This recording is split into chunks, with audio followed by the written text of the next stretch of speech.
फिर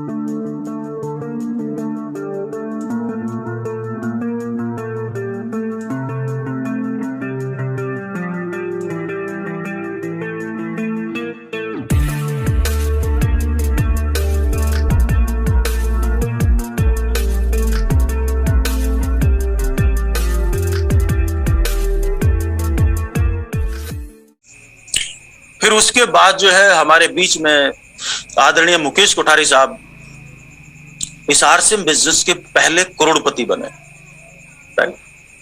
और लोगों के अंदर, पूरे आरसीएम परिवार के अंदर एक उम्मीद जगी हर आम से आम डिस्ट्रीब्यूटर की कि मैं भी करोड़पति बन सकता हूं, राइट। और ये वो दौर था जब एक प्रोडक्ट था और हम 2 से 3-4 प्रोडक्ट तक पहुंचे थे, राइट। तो वही शख्सियत जिन्होंने आरसीएम बिजनेस को नए नए आयाम दिए हैं, जिनके पूरे देश में जो है वो फैन फॉलोइंग बहुत ही गजब की है, मीटिंगें, बॉडी लैंग्वेज, एवरीथिंग, राइट। वो सारी चीजें आज हमें क्या देने वाले हैं, आपकी डायरी और पेन खोल के आप लोग जो है तैयार हो जाइए, क्योंकि मैं बुलाने जा रहा हूं आदरणीय मुकेश जी कोठारी। Welcome Mukesh sir. धन्यवाद कदम जी, बहुत बहुत धन्यवाद प्रहलाद जी की उन्होंने मुझे अपॉर्चुनिटी दी, और गुरु पूर्णिमा के इस अवसर पर मैं आप सब लोगों को बधाई देता हूं। ये गुरु का और शिष्य का दिन है, तो जो लोग मेरे शिष्य हैं मैं उनको भी प्रणाम करता हूं कि आप जैसे शिष्य मुझे मिले, और जो गुरु हैं उनसे मैं आज कमिटमेंट करता हूं कि जिंदगी भर आप लोगों से सीखा हूं और जिंदगी भर आप लोगों से सीखूंगा। दोस्तों, टू द पॉइंट हम चलते हैं, क्योंकि टाइम हमारे पास बहुत कम रहेगा। 9:05 हो चुके हैं और मुझे 15 से 20 मिनट में अपनी बात को रखनी है। बात रखनी है 22 साल की, लेकिन टाइम है मेरे पास ओनली 15 मिनट का। दोस्तों, आप लोगों को बधाई सबसे पहले मैं देता हूं कि आप एक ऐसे सिस्टम में आ गए हैं जहां पर आपको संभालने के लिए हजारों हाथ है और हजारों लोग आपको दिल से चाहते हैं कि आप अपने सिस्टम में कामयाब हो जाए। लेकिन किसी भी चीज की सफलता, किसी भी चीज की कामयाबी जिस चीज पर डिपेंड करती है वो होता है बैक टू बैक डुप्लीकेशन। अगर आपकी टीम में आप जैसा आदमी आप अपने नीचे तैयार कर पा रहे हैं तो वहीं से डुप्लीकेशन चालू होती है, और वही इस बिजनेस का मेन आधार होता है, वही इस बिजनेस का मेन ग्रोथ का आधार होता है। एक एक चीज को डुप्लीकेट करना, ये एक ऐसा बिजनेस है जहां पर आपके आगे जाने वाले अपने अनुभव के आधार पर अपने रूल कायम कर देते हैं, और आपको वहां तक जाने तक के लिए कहीं पर भी दिमाग नहीं लगाना पड़ता। एक रूल बना हुआ होता, उस रूल के आधार पर हमें वहां तक पहुंचना होता। छोटी छोटी बातों पर डुप्लीकेशन होती है। इवन देन जब मैं इस बिजनेस में आया था, मेरी एज मात्र 26 साल की थी, और 26 साल की एज होने की वजह से जब हम किसी बड़े व्यक्ति को या बुजुर्ग व्यक्ति को प्लान बताते थे तो सारे लोग हमें कहते थे, यार तू इतना छोटा सा बच्चा है, तू क्या हमें बिजनेस समझाएगा, और तू लाखों करोड़ों की बात कर रहा है और तेरे पास तो कुछ पैसा आता नहीं है। और वो मुझे एग्जाम्पल देते थे कि हमारे जो बाल है ना वो धूप में सफेद नहीं हुए हैं, हमारे पास बहुत सारे अनुभव हैं, ऐसी बहुत सारी कंपनियां, ऐसी बहुत सारी स्कीमें आती और जाती है, कुछ होने वाला नहीं। और मेरी बात कोई मानता नहीं था। लेकिन जब मेरी अपलाइन प्रहलाद राय जी, मेरी अपलाइन श्रीमान केसी छाबड़ा जी और बीसी छाबड़ा जी की हम बात सुनते थे, तो बीसी छाबड़ा जी को मैं बहुत नजदीकी से फॉलो करता था। बीसी छाबड़ा जी बार बार एक चीज कहते थे कि कॉपी कर लो, इस बिजनेस में कॉपी कैट मार्केटिंग चलेगी, जितनी आप कॉपी करेंगे उतना इस बिजनेस में जल्दी सफल हो जाएंगे। पहिए का आविष्कार हो चुका है, आपको बार बार पहिए का आविष्कार करने की जरूरत नहीं है। कोई आदमी अगर दिल्ली जा चुका है तो आपको नए अनुभव लेने की जरूरत नहीं है। जो दिल्ली जा चुका है उससे पूछ लो कि कहां कहां स्पीड ब्रेकर आते हैं और कहां कहां में कौन कौन से चैलेंज आने वाले हैं, ताकि दिल्ली तक जाने में हमारा अनुभव लेने में समय खराब ना हो। और इस डुप्लीकेशन में सबसे पहली चीज, मैं इतना पागल था, इतना दीवाना था इस बिजनेस के प्रति, तो आपको आश्चर्य होगा कि बीसी छाबड़ा जी, पहले मैं जो बाल रखता था ना वो अमिताभ बच्चन वाले रखता था, और यूं पूरे के पूरे बाल पीछे की तरफ रहते थे। लेकिन जब बीसी छाबड़ा जी ने ऐसे बाल रखना चालू किया ना, तो मैंने बिना सोचे समझे अपने बाल की स्टाइल बदल ली। वो टाई हमेशा पहनते थे, मैंने टाई पहनना चालू कर दिया। वो सूट हमेशा पहनते थे, मैंने सूट पहनना चालू कर दिया। और जैसे वो बोलते थे वैसे मैंने बोलना चालू कर दिया। वो दिन रात लोगों से बात करते थे, मैंने भी बात करना चालू कर दिया। वो दिन रात लोगों को प्लान बताते, मैंने भी दिन रात लोगों को प्लान बताना चालू कर दिया। और हूबहू कॉपी करने की वजह से आज इतने अच्छे गुरु के सानिध्य में रहने की वजह से हम यहाँ पर आए। डुप्लीकेशन में सबसे पहले क्या चीज होती है, आप देश से देख लेना कि अगर आप खुद सिगरेट पीते हैं, बीड़ी पीते हैं, तो आप अपने बच्चे को जब भी आप सिगरेट और बीड़ी पीने के लिए मना करेंगे ना, तो आपकी बात में कभी कॉन्फिडेंस नहीं आएगा। कॉन्फिडेंस क्यों नहीं आएगा? क्योंकि आप खुद उसे पीते हैं। एक दादी थी जो अपने पोते को लेकर एक महाराज के पास गई थी। पोता जो है गुड़ बहुत खाता था, गुड़ खाने का उसे बहुत शौक था, और दादी जो है ना बार बार उसे मना तो करती थी, लेकिन दादी का दिल जो है इमोशनल था अपने पोते के प्रति, और उसे गुड़ खाने के लिए दे देती थी, लेकिन मन से चाहती थी कि वो गुड़ कभी ना खाए। इसलिए वो महाराज के पास गई और महाराज के पास जाकर समस्या बताई। महाराज को बोला कि महाराज, ये मेरा जो पोता है ये बहुत गुड़ खाता है, आप कुछ ऐसा कीजिए कि ये गुड़ ना खाए। महाराज ने उस बच्चे की तरफ देखा, अपनी आंखों को नीचे किया और कहा कि माता जी आप ऐसा करो, 7 दिन बाद आओ। 7 दिन बाद गए। 7 दिन के बाद महाराज ने फिर कह दिया 7 दिन, फिर अगले 7 दिन बाद फिर महाराज ने 7 दिन, ऐसे करते हुए 1 महीना निकल गया। महाराज कुछ बोल नहीं रहे थे, लेकिन अगला सप्ताह यानी 5वां सप्ताह आया तो महाराज ने सिर पर हाथ रखकर बच्चे को धीरे से बोला, बेचा आंखों में आंखें मिलाकर। उससे पहले महाराज आंखें नहीं मिला रहे थे, इस बार महाराज ने आंखों में से आंखें मिलाकर बच्चे को धीरे से बोला, बेटा गुड़ खाने बुरी बात, गुड़ नहीं खाना चाहिए। कमाल ये हुआ कि बाबा की बात इतनी जोरदार लगी कि बच्चे ने गुड़ खाना अगले दिन से बंद कर दिया। लेकिन दादी को एक बात समझ में नहीं आई। वो बात ये थी कि जब एक लाइन में बोलना था कि गुड़ खाना बुरी बात है, तो ये तो महाराज पहले ही बोल सकते थे, पहले क्यों नहीं बोला? तो वो महाराज के पास जिज्ञासा के साथ वापस गई और कहा कि महाराज, आपको जब एक लाइन बोली थी मेरे को 5 बार आपने क्यों घुमाया? ये आपको पहली बार में बोल देना था। तो महाराज ने एक बात बोली कि देवी, मैं खुद पहले इतना गुड़ खाता था और मेरा गुड़ खाना ही मेरी इतनी आदत थी कि तो मैं खुद गुड़ खाता हूं, तो मैं इसको कैसे सजेशन देता हूं? मेरे पास कॉन्फिडेंस नहीं था इसको बोलने का, तो मैं इतने दिन खुद प्रैक्टिस कर रहा था गुड़ खाने की, गुड़ नहीं खाने की, और उसकी वजह से कि मैंने जिस दिन गुड़ खाना छोड़ दिया उस दिन मैंने कॉन्फिडेंस से बोल दिया और बच्चे ने उस बात को मान ली। इसका मतलब यह है कि इस बिजनेस में जब भी कोई डुप्लीकेशन होती है तो आपको आइडियल माना जाता है, आपको टीम का हीरो माना जाता है। हर व्यक्ति चाहता है कि मेरी अपलाइन की तरह मैं बनूं, और अपलाइन की तरह बनूं तो हर चीज डुप्लीकेशन होती है, और डुप्लीकेशन पे सबसे पहला पॉइंट होता है ना, वो कट्टरता होती है, और उसे कहते हैं 100% product use no excuse. 100% product use no excuse. No excuse मतलब नो एक्सक्यूज। मुझे अच्छी तरह याद है जब मैं बीसी छाबड़ा जी की सेमिनार में जाता था और वो कहते थे कि हमें 100% आरसीएम के जो भी प्रोडक्ट आएंगे उनका इस्तेमाल करना है। सूट सिलाना है, मैंने सूट सिलाया, उन्होंने कहा टाई पहननी है, आरसीएम में टाई नहीं आई थी, मैंने टाई खरीद ली और टाई पहनना चालू कर दिया और एक एक चीज को डुप्लीकेट किया। जब आरसीएम का पेन आया तो मैंने पेन भी आरसीएम का रखना चालू कर दिया, और जब मैंने ऐसा किया तो मेरी टीम के भी सारे लोग ऐसा ही करने लगे। मैं पहले भाषण देता था, भाषण कोई नहीं सुनना चाहता। मेरे भाई, तुम अपने बच्चों को भाषण दे के देख लेना, तुम बच्चे को जब 10 बार समझाओगे तो बच्चे भी तुम्हें टोकने लग जाएंगे। क्या बोलेंगे? पापा इतना ज्ञान मत फैलो, आप इतनी लंबी बात मत करो, एक लाइन में बात करो, आपके बच्चे ही आपको टोक देंगे। इसका मतलब यह है कि कोई आदमी ज्ञान नहीं लेना चाहता, हर व्यक्ति देखना चाहता है, ऐसे करते हुए आइडियल व्यक्ति को देखना चाहता है, और तभी वो डुप्लीकेशन करता है। 100% no product use no excuse. अगर हम इस बिजनेस को कर रहे हैं और हमारे घर में अगर आरसीएम के प्रोडक्ट नहीं आ रहे हैं, इसका मतलब हम अपराध कर रहे हैं, हम टाइम पास कर रहे हैं, आरसीएम को बदनाम कर रहे हैं, और हम टीम में डुप्लीकेशन का गलत आदत कर रहे हैं। थोड़ा सोचिए कि जब आप आरसीएम की मीटिंग में जाते हैं और आपने सॉक्स जो है आरसीएम के नहीं पहने, किसी और कंपनी के पहने हैं, और जब ये बात आपकी डाउनलाइन को पता चलती है तो डाउनलाइन भी वैसे ही डुप्लीकेट हो जाती है। वो भी कुछ भी पहनती है लेकिन स्टेज पर बोलती है कि आरसीएम का पहनो, आरसीएम का खाओ, और तभी क्या होता है, भाषण देने वाले लोग वो सारे तैयार हो जाते हैं लेकिन उसको मानने के लिए कोई तैयार नहीं होता। बीइंग ए लीडर, अगर मेरे घर में कोई भी आरसीएम का प्रोडक्ट आता है तो मैं अपराधी हूं, ये चीज अगर आपने मान ली तो आपके लिए डुप्लीकेशन के लिए रामबाण साबित होगा। हर चीज सबसे पहले आपको करके देखनी पड़ेगी। कोई भी लीडर दुनिया में टॉप पर नहीं जाएगा अगर वो हमेशा कहेगा कि भीड़ तुम आगे बढ़ो, मैं तुम्हारे पीछे हूं। हमेशा लीडर कहता है मैं आगे चलता हूं, तुम आओ मेरे पीछे। जब आप ऐसा कहते हैं तब आपकी डुप्लीकेशन करती है। आपके घर में अगर एक भी प्रोडक्ट दूसरा पाया जाता है तो वहां से गड़बड़ होगी, क्योंकि जब डायमंड क्लब की बात आती है, जब 5000 पीवी की बात आती है, उस 5000 पीवी में सबसे पहले अगर हम नहीं करते और हम केवल डायलॉग बोलते हैं कि 5000 पीवी करो, 5000 पीवी करो, तो डायलॉग ही रहेगा, लोग इस कान से सुनकर इस कान से निकालेंगे।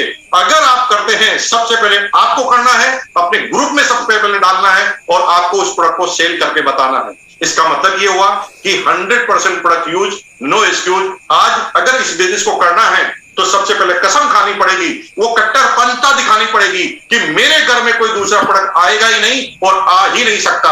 अगर इस बात को मानने के लिए आप तैयार हैं तो मैं अगली बात करने के लिए तैयार हूं। बाकी आप टाइम पास कर रहे हैं, और अगर टाइम पास ही करना है तो बहुत अच्छी अच्छी फिल्म आ रही है, बहुत अच्छी अच्छी वेब सीरीज आ रही है, उनको आप देखिए, जितना चाहिए उतना टाइम पास कीजिए। लेकिन अगर कामयाब होना चाहते हैं, आप कामयाब होना चाहते हैं मेरी अपलाइन की तरह, आप कामयाब होना चाहते हैं मेरी तरह, तो आपको सबसे पहले काम करना पड़ेगा 100% प्लस यूज, नो एक्सक्यूज। ऐसी किसी भी बात को अपनी जबान से मत निकालना जो आप नहीं करते। अगर आप 100% प्रोडक्ट यूज नहीं है तो आपको 100% प्रोडक्ट यूज किसी को बोलने की जरूरत नहीं है। अगर आप आरसीएम की मीटिंग अटेंड नहीं करते, ट्रेनिंग अटेंड नहीं करते, प्रोडक्ट ट्रेनिंग अटेंड नहीं करते, तो आपको किसी को बोलने की जरूरत नहीं है। अगर आप डायमंड क्लब नहीं करते तो आप डायमंड क्लब का भाषण मत दीजिए। लोग भाषण सुनने नहीं आएंगे, लोग आएंगे आपके जैसा बनने के लिए, आपके जैसा आइडियल बनने के लिए। और अगर आइडियल बनना चाहते हो लोगों के लिए, तो आज के बाद एक एक कदम ऐसा करो कि हर चीज डुप्लीकेशन हो जाए। मुझे अच्छी तरह पता है कि जब मैं मीटिंग सेमिनार में जाता था तो बीसी छाबड़ा जी का बहुत बड़ा कद था, उस समय बड़े बड़े लीडर का बहुत बड़ा कद था, लोग उनकी वैल्यू करते थे, उनका ऑटोग्राफ लेते थे। और जब मैं मीटिंग लेने जाता था तो मुझे तो कोई स्टेशन पर लेने नहीं आता था, बस स्टैंड पर लेने नहीं आता था, मेरा तो कोई वेलकम नहीं करता था। तो मैंने बीसी छाबड़ा जी से कहा कि भाई मैं रॉयल्टी पे पहुंच गया हूं, अब मेरे साथ तो ऐसा नहीं होता जैसा हम आपके साथ करते हैं। वो कहते हैं कि भाई तुम अगर ये करते हुए लोगों को जब तक नहीं बताओगे तब तक लोग तुम्हारी बात नहीं मानेंगे। आप तुम लोगों को कहोगे कि मेरे लिए वेलकम करो, मेरे लिए फूल माला लाओ, मेरे लिए सब कुछ करो, तो कोई तुम्हारी बात नहीं सुनेगा और तुम्हारी इमेज और डाउन होना चालू हो जाएगी। सबसे पहले तुम्हें करके दिखाना है। तो उसके बाद जब मेरी अपलाइन मेरे शहर में आती थी तो मैं दौड़ कर जाता था उनके पास, गाड़ी का गेट खोलता था, उनके हाथ में से बैग लेता था, उनको एक बुक्के और गुलाब का फूल देता था और कहता था वेलकम सर। लेकिन जब मैं ये करता था तो मेरी टीम के 10 सदस्य मेरे पीछे खड़े होते थे और वो बोलना देखना देख देख कर सीख जाते थे। और जब मैं अगली बार उनके गांव में जाता था तो वो का वही ट्रीटमेंट मेरे साथ करते थे। एक एक पॉइंट पे डुप्लीकेशन होगा।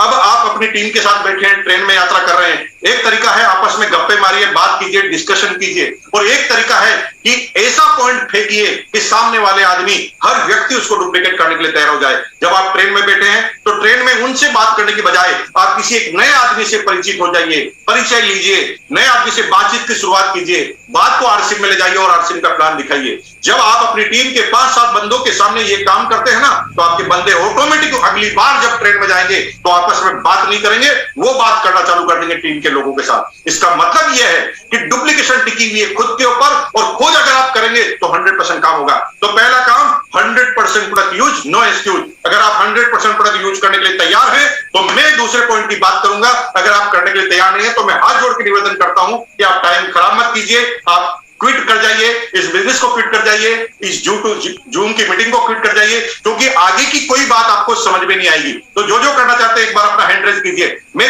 30 सेकंड का टाइम देता हूं, हैंड रेज 30 सेकंड के अंदर आप हैंड रेज कीजिए। 30 सेकंड में आप यूट्यूब चैनल पे लिखिए यस मैं तैयार हूं। अगर आप पहले काम के लिए तैयार हैं तो मैं बताता हूं आपको दूसरा काम क्या करना है। 100% प्रोडक्ट यूज, नो एक्सक्यूज करने के बाद सिंपल सा काम है, 3-4 लाइन का एक सिंपल सा मैसेज है। यूज द प्रोडक्ट, खत्म हो गया। Promote the product, sell the product and build the network. Promote the product, sell the product and build the network. अब आपको जो जो प्रोडक्ट अच्छे लगे हैं, अब आपको जो जो प्रोडक्ट अच्छे लगते हैं, सिर्फ उनके बारे में आपको तारीफ करनी है। आपको किसी भी ऐसे प्रोडक्ट के बारे में तारीफ नहीं करनी है। खबरदार, तारीफ नहीं करनी है जिसको आपने इस्तेमाल ही नहीं किया है, क्योंकि आप अमिताभ बच्चन नहीं है, आप शाहरुख खान नहीं है, माधुरी दीक्षित नहीं है कि लोग आपका चेहरा नहीं पढ़ेंगे। अरे भाई, हमारा चेहरा जो है ना कलाकार का नहीं है, हमारा चेहरा सामने वाले को सब बता देता है, और हम चेहरे पहचानने के कलाकार लोग हैं। जैसे एग्जांपल, तुम्हारी माँ के पास जाते हो ना, तो माँ तुम्हारे चेहरे को देखकर धीरे से बोल देती है क्यों आज बहुत उदास लग रहा है। तुमने बोला नहीं मैं उदास हूं, लेकिन तुम्हारी माँ ने तुम्हारे चेहरे को पढ़ लिया।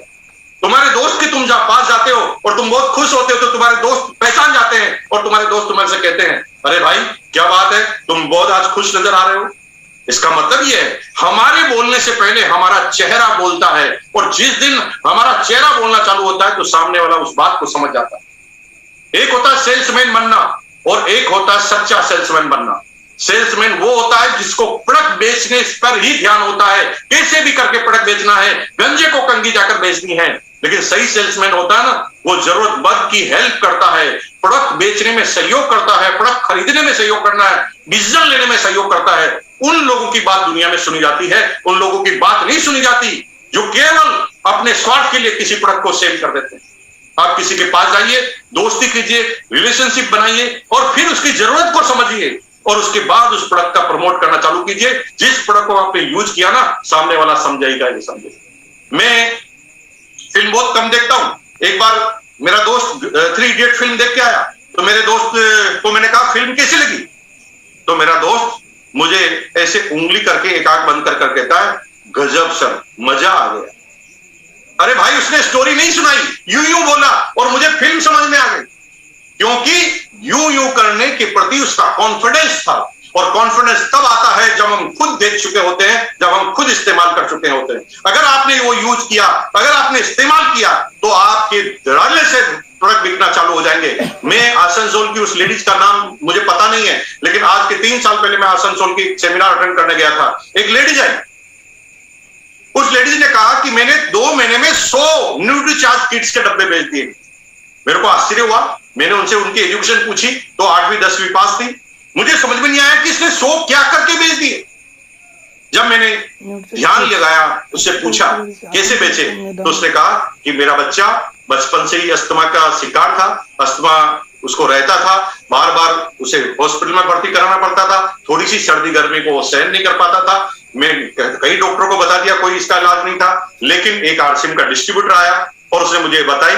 मुझे बिलीव तो नहीं था, लेकिन मां का दिल था, मैं कोई प्रयास छोड़ना नहीं चाहती थी। मैंने न्यूट्रीचार्ज किट्स लिया और 3 महीने तक लगातार पिलाया और उसका नतीजा था कि आज उसकी इतनी एंटीबॉडी, इतनी रोग प्रतिरोधक क्षमता बढ़ गई थी कि उसको जुकाम होना ही बंद हो गया। अब मेरा बच्चा आइसक्रीम खाता है।